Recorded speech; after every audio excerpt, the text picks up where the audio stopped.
Good morning बच्चों। आज मैं आपको 8th क्लास के मैथ की एक्सरसाइज 1 का बेसिक कराऊंगा। तो बच्चों, इस वीडियो में हम 5वां गुण पढ़ेंगे। इससे पहले वीडियो में मैंने 4 गुणों का बता दिया है। तो आइए हम 5वां गुण पढ़ते हैं। क्या दे रखा है कि इकाई के अंक की सहायता से हम उस संख्या के वर्ग के इकाई का अंक पता कर सकते हैं। तो इसमें बच्चों कोई संख्या दे रखी है, उस संख्या के इकाई के अंक की सहायता से हम उस संख्या के वर्ग का इकाई का अंक पता कर सकते हैं। तो कैसे, आइए देखते हैं।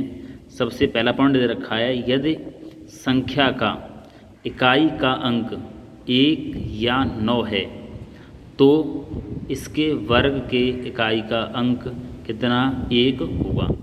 तो बच्चों किसी भी कोई संख्या दे रखी है, उसके इकाई का अंक या तो 1 हो या 9 हो, तो उसका हम वर्ग करेंगे तो हमें उसके इकाई का अंक, वर्ग के इकाई का अंक 1 प्राप्त होगा।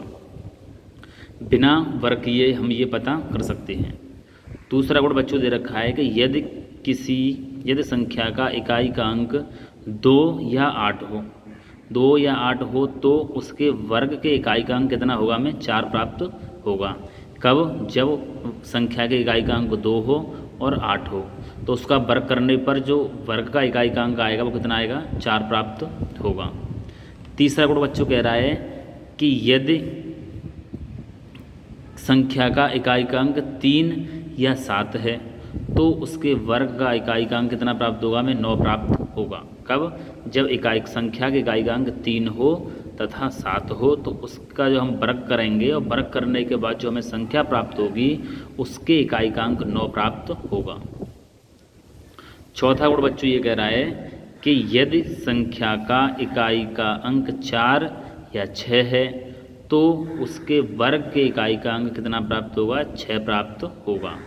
ठीक है बच्चों, यानी संख्या का अंक कितना दे रखा है, हमारा 4 दे रखा है या 6 दे रखा है, और उसका हम वर्ग करेंगे और वर्ग करने के बाद जो संख्या प्राप्त होगी उसका इकाई का अंक कितना होगा, 6 प्राप्त होगा।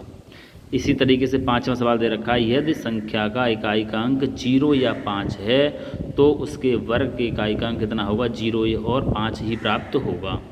तो बच्चों ये हो गए हमारे 5वें गुण। तो इन गुणों को अपनी नोटबुक में नोट कर लें बच्चों, और इन गुणों का बार बार रिवीजन करें।